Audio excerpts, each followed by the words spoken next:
राधे राधे राधे गोविंद गोविंद राधे गोविंद राधे गोविंद राधे गोविंद राधे गोविंद राधे राधे राधे गोविंद गोविंद राधे राधे राधे गोविंद गोविंद राधे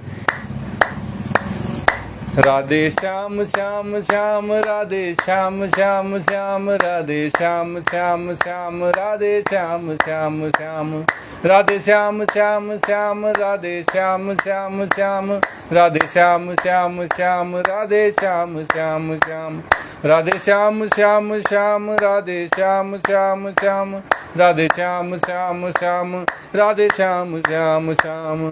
जय जय राधा रमण हरि बोल, जय जय राधा रमण हरि बोल, जय जय राधा रमण हरि बोल, जय जय राधा रमण हरि बोल, जय जय राधा रमण हरि बोल, जय जय राधा रमण हरि बोल, जय जय राधा रमण हरि बोल, जय जय राधा रमण हरि बोल, जय जय राधा रमण हरि बोल, जय जय राधा रमण हरि बोल। हरि बोल हरि बोल हरि बोल हरि बोल हरि बोल हरि बोल हरि बोल हरि बोल, जय जय राधा रमण हरि बोल, जय जय राधा रमण हरि बोल। राधे राधे गोविंद गोविंद राधे राधे राधे गोविंद गोविंद राधे गोविंद राधे गोपाल राधे गोविंद राधे गोपाल राधे गोविंद राधे गोपाल राधे गोविंद राधे गोपाल राधे राधे राधे गोविंद गोविंद राधे राधे राधे गोविंद गोविंद राधे राधे राधे गोविंद गोविंद राधे। जय श्री कृष्णा। आज की श्रीमद् भागवत कथा में आप सबका स्वागत है। श्रीमद् भागवत के द्वितीय स्कंद के 6वें अध्याय की कथा चल रही है। कल की कथा में ब्रह्मा जी अपने पुत्र नारद जी से कह रहे थे कि ये संपूर्ण विश्व, ये अखिल ब्रह्मांड, ये समग्र सृष्टि, जो कुछ भी था, जो कुछ भी है और जो कुछ भी होगा, ये सब का सब भगवान के द्वारा हुआ घेरा हुआ है। भगवान ने इस सब को आच्छादित कर रखा है, घेर रखा है। भगवान का जो वह विराट स्वरूप है, उसके अंदर ये अखिल ब्रह्मांड केवल 10 अंगुल के परिमाण के बराबर में स्थित है। भगवान का विराट रूप और उसके 10 अंगुल भाग में ये सारी सृष्टि समाई हुई है। चारों ओर से सृष्टि भगवान से ही ओतप्रोत है, भगवान से ही आच्छादित है, भगवान ही इसको घेरे हुए हैं। आगे भगवान की विभूतियों का वर्णन करते हुए ब्रह्मा जी कहते हैं, स्वधिष्ठ्यं प्रतपन् प्राणो बहिश्च प्रतपत्यसौ एवं विराजं प्रतपंस्तपन्यन् अंतर्बहि पुमान। कहते हैं कि जैसे सूर्य अपने मंडल को प्रकाशित करते हुए बाहर भी प्रकाश फैलाते हैं, स्वयं को भी प्रकाशित करते हैं और चारों तरफ प्रकाश फैलाते हैं, वैसे ही पुराण पुरुष परमात्मा भी संपूर्ण विराट विग्रह को प्रकाशित करते हुए उसके बाहर, उसके भीतर सर्वत्र एक रस प्रकाशित हो रहे हैं। भगवान ही प्रकाशित हो रहे हैं। उनको प्रकाश फैलाने के लिए अलग से किसी सूर्य की आवश्यकता नहीं है। उनका स्वयं का प्रकाश विराट स्वरूप के अंदर, बाहर और सारे विराट स्वरूप में व्याप्त है। सोमृतस्या भयस्येषु मर्तयमन्नं यदज्ञतात महिमैष ततो ब्रह्मन् पुरुषस्य दुरत्ययः। ब्रह्मा जी अपने पुत्र नारद मुनि को मुनिवर कहकर संबोधित करते हैं कि मुनिवर, जो कुछ मनुष्य की क्रिया और संकल्प बनता है उससे वह परे हैं। भगवान का विराट स्वरूप भगवान श्री कृष्ण मनुष्य की क्रियाओं से भी परे हैं और मनुष्य जो संकल्प करता है उनसे भी परे हैं। और अमृत एवं अभय पद मोक्ष के स्वामी हैं। वही भगवान श्री कृष्ण हैं जो अमृत पद देने वाले हैं, कभी ना जन्मने वाला, कभी ना मरने वाला, अमर पद देने वाले हैं। वही इस भय से, जन्म मृत्यु के भय से मुक्त करने वाले हैं, अभय पद देने वाले हैं, मोक्ष के स्वामी वही हैं। यही कारण है कि कोई भी उनकी महिमा का पार नहीं पा सकता, क्योंकि सब कुछ देने वाले जब भगवान श्री कृष्ण ही हैं तो उनका पार पाना कैसे संभव है। पादेषु सर्वभूतानि पुंसः स्थितो पदो विदुः अमृतम क्षेमम अभयम त्रिमूर्धोऽध्यायी मूर्धसु। ब्रह्मा जी कहते हैं कि संपूर्ण लोक भगवान के एक पाद मात्र, अंश मात्र में है। संपूर्ण लोक, तीनों के तीनों लोक, या जो लोग 7 लोकों की कल्पना करते हैं, 7 लोक भगवान के पाद मात्र, अंश मात्र में समाये हुए हैं, तथा उनके अंश मात्र लोकों में समस्त प्राणी निवास करते हैं। संसार के जितने प्राणी हैं, इस ब्रह्मांड के जितने प्राणी हैं, वे भी भगवान के अंश मात्र में ही निवास करते हैं। भूलोक, भूरलोक और स्वर्गलोक के ऊपर महरलोक है, उसके भी ऊपर जन, तप और सत्य लोकों में क्रमशः अमृत, क्षेम एवं अभय का नित्य निवास है। जो इन 7 लोकों की कल्पना की गई है, इनमें जो जन्म लेने से लेकर मृत्यु के बीच का जो समय है, जीवन काल है, वो बढ़ता जाता है। और जैसे जैसे हम ऊपर के लोकों में जाते हैं, ये अमृत बेला तक पहुंच जाता है। सबसे ऊपर सत्यलोक का वर्णन इस श्लोक में किया गया है। वहां पर अमृत ही अमृत है, वहां मृत्यु किसी को नहीं मिलती। क्षेम, जो कुछ है उसकी रक्षा का नाम क्षेम है, और अभय का नित्य निवास यह सत्यलोक धाम है। पादास्त्रयो बहिश्चासन्न प्रजानां य आश्रमाः अंत स्त्रीलोक्या स्वपरो गृह मेधो बृहद वृतः। ब्रह्मा जी कहते हैं कि जन, तप और सत्य, इन तीनों लोकों में ब्रह्मचारी, वानप्रस्थ एवं सन्यासी निवास करते हैं। इसमें गृहस्थ लोगों को जगह नहीं मिलती है। दीर्घकालीन ब्रह्मचर्य से रहित गृहस्थ भूलोक, भूलोक और स्वर्गलोक के भीतर ही निवास करते हैं। जो गृहस्थ लोक हैं वे 3 लोकों तक ही पहुंच पाते हैं, भूलोक, भूलोक और स्वर्गलोक। इससे ऊपर की यात्रा जो ब्रह्मचारी लोग हैं, वानप्रस्थ जो जीवन में लेते हैं और जो सन्यासी बनकर जीवन अपना व्यतीत करते हैं, वे इससे ऊपर के लोकों तक, जनलोक तक, तपलोक तक और सत्यलोक तक पहुंच जाते हैं। श्रुति विचक्र में विश्वं शासनान सने उभे यद विद्या च पुरुषस्तु भयाश्रयः। ब्रह्मा जी नारद जी से कहते हैं कि शास्त्रों में 2 मार्ग बतलाए गए। एक है अविद्या रूप कर्म का मार्ग, जिसमें ज्ञान की कमी होती है, कार्य की अधिकता होती है, क्रियाशीलता अधिक होती है। यह अविद्या रूप कर्म मार्ग है जो सकाम पुरुषों के लिए है। और दूसरा जो मार्ग है वह उपासना रूपी विद्या का मार्ग है, जिसमें ज्ञान की प्रधानता रहती है, कर्म जो है वो पीछे रह जाता है, जो निष्काम उपासकों के लिए है।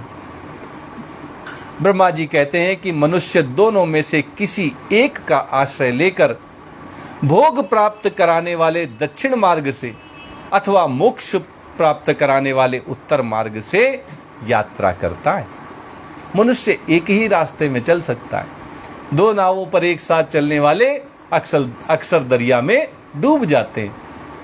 इसलिए या तो कर्म योग का मार्ग अपनाएंगे, या तो ज्ञान का मार्ग, विद्या का मार्ग, उपासना का मार्ग जो है उससे आगे बढ़ेंगे। जो व्यक्ति जिस मार्ग से आगे बढ़ना चाहता है, पूरी स्वतंत्रता उस मार्ग से है। जिसमें निष्ठा हो, जिसमें श्रद्धा हो, जिसमें विश्वास हो, उस मार्ग से आगे बढ़ना चाहिए। दोनों ही मार्ग मनुष्य का कल्याण करने वाले हैं। मनुष्य दोनों में से किसी भी एक मार्ग का आश्रय लेकर अगर वो दक्षिण मार्ग से आगे बढ़ता है तो भोग प्राप्त कराने वाले सभी साधन उसको मिलते हैं, और अगर वह उत्तर मार्ग से आगे बढ़ता है तो उसको मोक्ष प्राप्त कराने वाले सारे साधन मिलते हैं।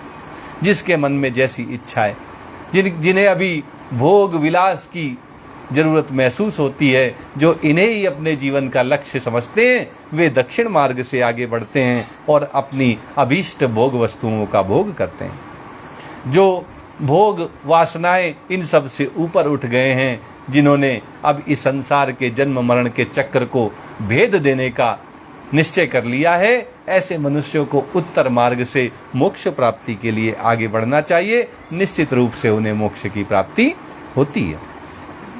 किंतु पुरुषोत्तम भगवान दोनों के आधारभूत हैं। ब्रह्मा जी कहते हैं कि दोनों मार्गों से मनुष्य कल्याण कर सकता है, क्योंकि दोनों मार्गों में एक ही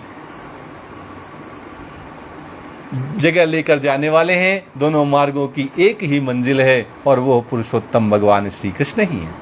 इन्हीं से दोनों मार्ग निकले हैं। इन दोनों मार्गों का आधार भगवान श्री कृष्ण ही है।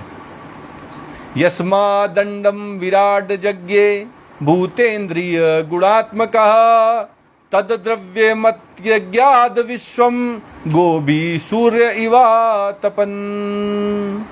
ब्रह्मा जी कहते हैं कि जैसे सूर्य अपनी किरणों से सबको प्रकाशित करते हुए भी सबसे अलग है, यद्यपि सभी लोग सूर्य के प्रकाश से प्रकाशित हो रहे हैं, फिर भी सूर्य की अपनी अलग पहचान है, उसका अपना अलग अस्तित्व है। वैसे ही जिन परमात्मा से इस अंड की और पंचभूत एकादश इंद्रिय और गुण में विराट की उत्पत्ति हुई है, वे प्रभु भी इन समस्त वस्तुओं के अंदर उनके रूप में रहते हुए भी उनसे सर्वथा अतीत है। भगवान का अपना स्वच्छंद स्वतंत्र अस्तित्व है। यद्यपि सब कुछ उनसे निकला है, फिर भी वे इन सब से अलग हैं। उन्हीं से उस अंडे की उत्पत्ति हुई जिससे समग्र सृष्टि की रचना हुई। उन्हीं से पंच महाभूत बने। उन्हीं से 11 इंद्रियां, 10 हमारी इंद्रियां, 5 ज्ञानेंद्रियां, 5 कर्मेंद्रियां और मन, ये मिला के एकादश इंद्रियां होते हैं। इन एकादश इंद्रियों की उत्पत्ति भी भगवान से हुई। उन्हीं से गुण में विराट स्वरूप निकला, और विराट स्वरूप की उत्पत्ति भी भगवान श्री कृष्ण से ही तो है। वे प्रभु भी, भगवान श्री कृष्ण भी सभी वस्तुओं के अंदर हैं, उनके बाहर हैं, और सब जगह होते हुए भी, सभी रूपों में हमें दिखते हुए भी भगवान का एक अलग अस्तित्व है, स्वतंत्र अस्तित्व है, जो इन सब से सर्वथा अतीत है। यदास्य नाभ्यान नलिनाद हमांस महात्मनः नाविदम यज्ञ संभारान पुरुषावयवादृते। भगवान श्री कृष्ण का जो विराट स्वरूप है, उसमें क्या क्या विभूतियां हैं, इनका वर्णन ब्रह्मा जी अपने पुत्र नारद मुनि से कर रहे हैं, और कहते हैं कि जिस समय इस विराट पुरुष के नाभि कमल से मेरा जन्म हुआ, भगवान श्री कृष्ण के नाभि कमल से जो कमल निकला है, वही कमल ब्रह्मा जी की जन्मस्थली है। उसी में ब्रह्मा जी बैठते हैं, वहीं उनका जन्म हुआ है। उस अपने नाभि कमल से जहां उनका जन्म हुआ है, उसको याद करते हुए ब्रह्मा जी कह रहे हैं कि भगवान श्री कृष्ण के नाभि कमल से निकला वह कमल जो मेरा जन्म स्थल है, जिससे मेरा जन्म हुआ है, उस समय इस पुरुष के अंगों के अतिरिक्त मुझे और कोई भी यज्ञ की सामग्री नहीं मिली। मैं भगवान से ही निकला, वो कमल भी भगवान से ही निकला। मुझे कोई यज्ञ सामग्री नहीं प्राप्त हुई कि भगवान ने यज्ञ किया हो और उस यज्ञ से कमल निकला हो, उस यज्ञ से ब्रह्मा निकले हों, उस यज्ञ से ये ब्रह्मांड निकला हो। ऐसा कुछ नहीं था। भगवान ने हम सबको यज्ञ करके उत्पन्न नहीं किया। यज्ञ में आहुतियां डालने से हमारी उत्पत्ति नहीं हुई है। हम सब की उत्पत्ति भगवान श्री कृष्ण के हृदय से हुई है। उनके ही अंगों से, उनके ही अंशों से हम सब निकले हैं। हम सब उनके ही अंश हैं। वही हम सबके परम पिता परमेश्वर भगवान श्री कृष्ण हम सबके पूजनीय हैं, हम सब उनकी उपासना करते हैं। आज श्रीमद् भागवत जी की कथा यहीं तक कही जाएगी। आइए भागवत जी की आरती करते हैं और कथा को यहीं पर विराम देते हैं।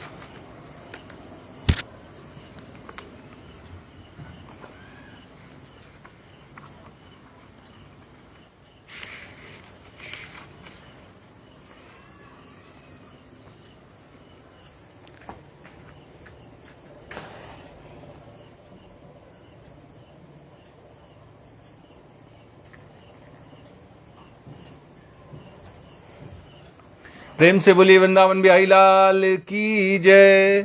श्री भागवत भगवान की है आरती, पापियों को पाप से है तारती।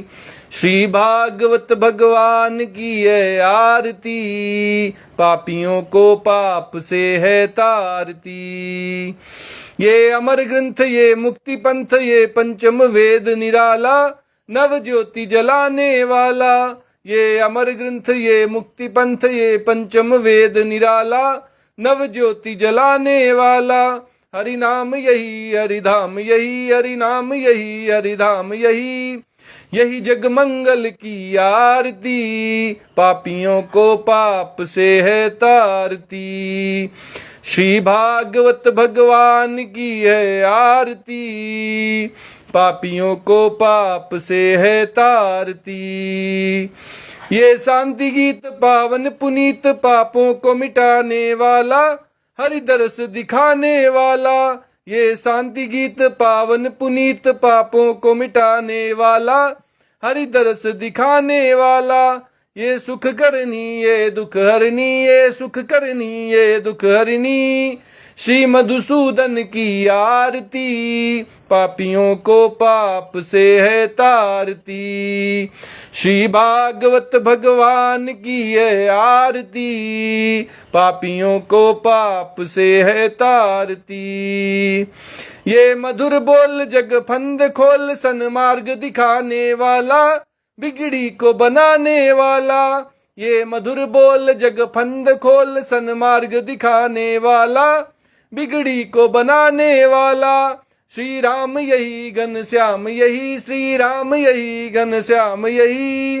यही प्रभु की महिमा की आरती, पापियों को पाप से है तारती। श्री भागवत भगवान की है आरती, पापियों को पाप से है तारती। श्री भागवत भगवान की है आरती, पापियों को पाप से है तारती। प्रेम से बोलिए वृंदावन बिहारी लाल की जय। राधा रमण सरकार की जय। राधा वल्लभ लाल की जय। जय श्री कृष्णा, जय श्री कृष्णा।